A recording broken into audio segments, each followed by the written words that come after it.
नमस्कार दोस्तों, स्वागत है आपका मुकुल स्टडी में। आज हम पढ़ेंगे आर्कटिक काउंसिल, आर्कटिक परिषद के बारे में। ठीक है दोस्तों, चलिए आगे बढ़ते हैं। देखिए, इसकी स्थापना 19 सितंबर 1996 में हुई थी। आर्कटिक परिषद की स्थापना 19 सितंबर 1996, जिसे ओटावा डिक्लेरेशन के भी नाम से जानते हैं। ठीक है, ओटावा में हुई थी। ओके दोस्तों, कब हुई थी आर्कटिक परिषद की स्थापना? 19 सितंबर 1996 में। ठीक है, इसमें सदस्य देश हैं Canada, Denmark, Finland, Iceland, Norway, Sweden, रूस, अमेरिका। ठीक है, कौन कौन से देश हैं? Canada, Denmark, Finland, Iceland, Norway, Sweden, रूस और अमेरिका। 8 देश हैं। ठीक है, इसमें कितने देश हैं आर्कटिक परिषद में? टोटल 8 देश हैं। ओके दोस्तों, देखिए आर्कटिक परिषद का सचिवालय कहाँ है? ट्रोम्सो, नॉर्वे। ट्रोम्सो शहर है नॉर्वे का। ठीक है, आर्कटिक परिषद का सचिवालय कहाँ है? ट्रोम्सो, जो नॉर्वे में है। ओके दोस्तों, चलिए आगे बढ़ते हैं। ये देखिए, ये सभी देश, रूस हुआ, भारत भी हो जाएगा यहाँ पे, चाइना भी है हल्का सा, ये देखिए यूरोपीय कंट्रीज़ हैं, और ये देखिए कनाडा हुआ ऊपर, ग्रीनलैंड, ये सारे देश ऊपर के हैं। ओके दोस्तों, आर्कटिक काउंसिल मेंबर जो डार्क कलर में है, ये आर्कटिक काउंसिल मेंबर के सदस्य देश हैं। ठीक है, और ऑब्जर्वर देश जो हल्के हल्के कलर में है, जैसे भारत हुआ, चीन हुआ, इधर यूरोपीय कंट्रीज जो हुए, ये सब क्या हुए? हल्के वाले ऑब्जर्वर देश हैं। ओके, ठीक है, चलिए आगे बढ़ते हैं। देखिए, इसका काम क्या है? आर्कटिक परिषद आर्कटिक क्षेत्र में सामान्य आर्कटिक मुद्दों, विशेषकर आर्कटिक क्षेत्र में सतत विकास और पर्यावरणीय सुरक्षा के प्रति आर्कटिक देशों, आर्कटिक के देशज समुदायों और अन्य आर्कटिक निवासियों के बीच सहयोग, समन्वय और अनुक्रिया बढ़ाने के लिए एक प्रमुख अंतरसरकारी फोरम है। ठीक है दोस्तों, आगे देखिए, आर्कटिक परिषद जैव विविधता में परिवर्तन, समुद्री बर्फ का पिघलना, प्लास्टिक प्रदूषण और ब्लैक कार्बन जैसे मुद्दों निपटने के लिए एक सर्वसम्मत आधारित निकाय के रूप में कार्य करती है। ठीक है दोस्तों, आगे देखिए आर्कटिक परिषद की संरचना कैसे हुई। ठीक है, इसके बारे में जानते हैं। चलिए, आर्कटिक परिषद आर्कटिक देशों के साथ ही साथ आर्कटिक देशज समुदायों और अन्य आर्कटिक निवासियों के बीच सहयोग, समन्वय, अनुक्रिया बढ़ाने के लिए उच्च स्तरीय अंतर सरकारी निकाय, जिसकी स्थापना 1996 में ओटावा घोषणा से हुई। क्या है? ओटावा घोषणा से हुई। ओके दोस्तों, इस परिषद में सदस्य राज्य के रूप में 8 परिध्रुवी देश शामिल हैं। इसे आर्कटिक पर्यावरण की रक्षा करने और देशज लोगों, जिनके संगठन परिषद में अस्थायी भागीदार हैं, की अर्थव्यवस्था तथा सामाजिक और सांस्कृतिक कल्याण को प्रोन्नत करने का अधिदेश प्राप्त है। ठीक है दोस्तों, देखिए इसकी स्थापना आर्कटिक परिषद को प्रशासकीय क्षमता, स्थानिक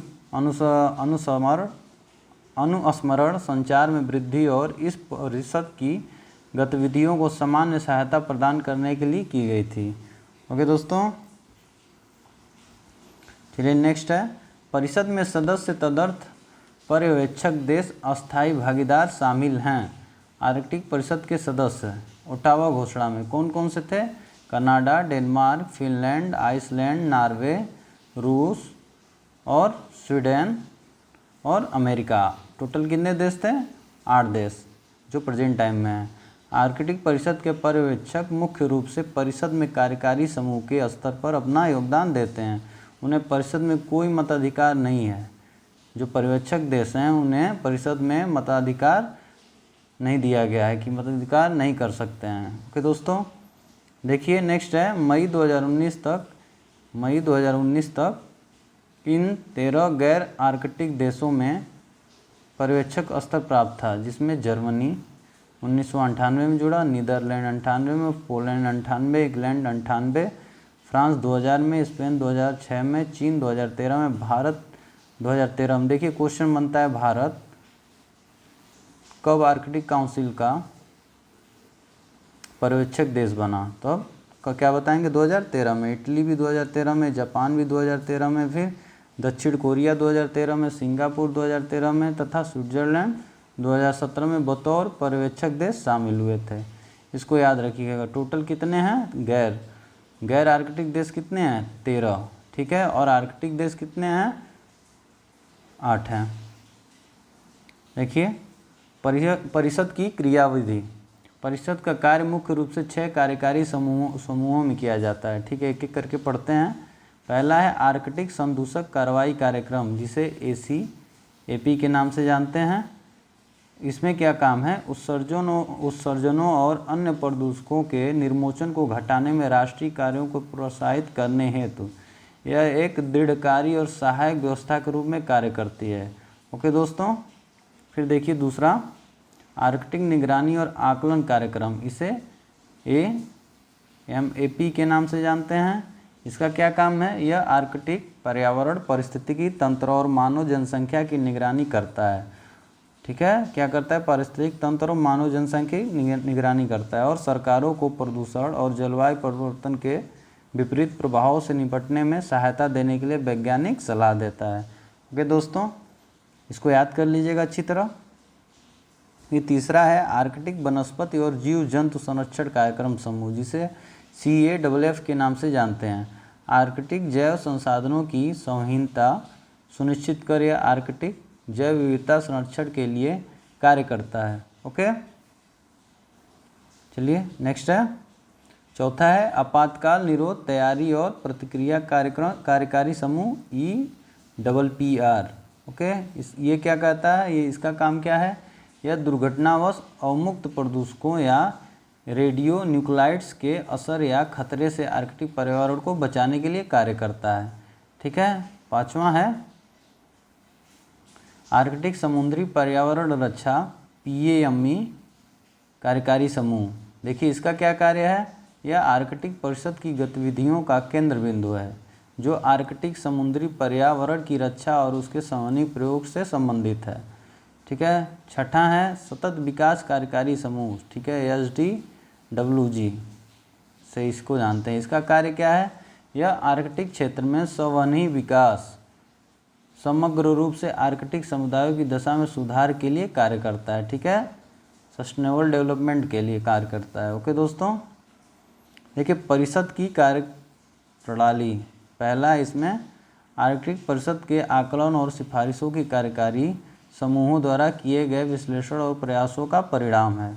ओके, दूसरा देखिए आर्कटिक परिषद के निर्णय 8 आर्कटिक देशों के बीच साथ ही साथ अस्थायी भागीदारों से पूर्ण परामर्श और सहभागिता से सर्वसम्मत से किए जाते हैं। यानी कि 8 जो आर्कटिक देश हैं और 13 जो भागीदार देश हैं, पर्यवेक्षक हैं, ये सब मिलकर आपस में कोई भी नीति बनाते हैं, उसे आपस में परामर्श लेके उसे आगे बढ़ाते हैं। ओके, तीसरा देखिए आर्कटिक परिषद का अध्यक्ष पद आर्कटिक देशों के बीच प्रत्येक 2 वर्षों में हस्तांतरित होता है। कितने वर्षों में, 2 वर्षों में हस्तांतरित होता है। यहाँ से क्वेश्चन बन सकता है। आर्कटिक परिषद का अध्यक्ष पद संभालने वाला प्रथम देश था कनाडा 1996 से 1998। ओके दोस्तों, इसको याद रखिएगा, ये फैक्ट है। और देखिए पांचवा क्या है, फिलहाल अध्यक्ष पद पर संभालने वाला देश आइसलैंड है, जो 2019 में बना और 2021 तक है, 2019 से 21 तक। कौन सा देश है, आइसलैंड है, ध्यान रखिएगा इसका। देखिए भारत और आर्कटिक के बारे में जानते हैं, ठीक है। भारत ने आर्कटिक महासागर के लिए अपना प्रथम वैज्ञानिक अभियान वर्ष 2007 में शुरू किया और अंतर्राष्ट्रीय आर्कटिक अनुसंधान आधार नी-अलेसुंड स्वालबार्ड नॉर्वे में जुलाई 2008 में अपना एक अनुसंधान बेस हिमाद्री हिमनद विज्ञान, वायुमंडलीय विज्ञान और जैविक विज्ञान विषयों में अध्ययन कार्य के लिए खोला, ठीक है। कितने हैं इसमें, देखिए हिमाद्री, हिमनद विज्ञान, वायुमंडलीय विज्ञान और जैविक विज्ञान, ठीक है, इनके लिए। देखिए आर्कटिक क्षेत्र में भारतीय अनुसंधान के प्रमुख उद्देश्य क्या क्या हैं, इसको देख लेते हैं। देखिए आर्कटिक ग्लेशियर और आर्कटिक महासागर के तलछट और मूल रिकॉर्डों का विश्लेषण कर आर्कटिक जलवायु और भारतीय मानसून के बीच परिकल्पित टेली कनेक्शन का अध्ययन करना। ठीक है दोस्तों। और आगे क्या है, सैटेलाइट डेटा का प्रयोग कर उत्तरी ध्रुव क्षेत्र में वैश्विक तापमान के प्रभाव का अनुमान लगाने के लिए आर्कटिक में समुद्री बर्फ के लक्षण प्रस्तुत करना। ठीक है दोस्तों। देखिए आगे, समुद्री स्तर में परिवर्तन पर ग्लेशियर के प्रभाव पर ध्यान केंद्रित करते हुए आर्कटिक ग्लेशियर की गतिकी और द्रव्यमान संतुलन पर अनुसंधान करना। ओके। फिर नेक्स्ट है, आर्कटिक की वनस्पति और जीव जंतुओं मानव केंद्रित गतिविधियों पर उनकी प्रतिक्रिया का एक व्यापक आकलन करना। इसके अतिरिक्त दोनों ध्रुवीय क्षेत्रों में जीवन के रूपों को तुलनात्मक अध्ययन करना प्रस्तावित है। ओके दोस्तों। फिर नेक्स्ट है, आर्कटिक की बर्फ के पिघलने से उत्पन्न वैश्विक तापमान के कारण अंतर्राष्ट्रीय समुदाय के लिए पैदा हो रहे नए अवसर चुनौतियों के आलोक में भारत आर्कटिक क्षेत्र की गतिविधियों पर बारीकी से ध्यान दे रहा है। ओके। फिर नेक्स्ट पॉइंट है, जुलाई 2018 में पृथ्वी विज्ञान मंत्रालय ने राष्ट्रीय अंटार्कटिक और समुद्र अनुसंधान केंद्र का नाम बदलकर राष्ट्रीय ध्रुवीय और महासागर अनुसंधान केंद्र रखा। इसको ध्यान रखिएगा, इसका नाम बदला है राष्ट्रीय अंटार्कटिक और समुद्री अनुसंधान केंद्र का नाम बदल के राष्ट्रीय ध्रुवीय और महासागर अनुसंधान केंद्र रख दिया है। यह एक नोडल संगठन है जो ध्रुवों पर केंद्रों की अनुसंधान गतिविधियों में समन्वय करता है। 2019 में भारत को परिषद में पुनः पर्यवेक्षक चुना गया। 2019 में भारत को पुनः पर्यवेक्षक चुना गया। इसको ध्यान में रखिएगा, यहाँ से क्वेश्चन बनेगा। देखिए, व्यावसायिक और रणनीतिक हित क्या है।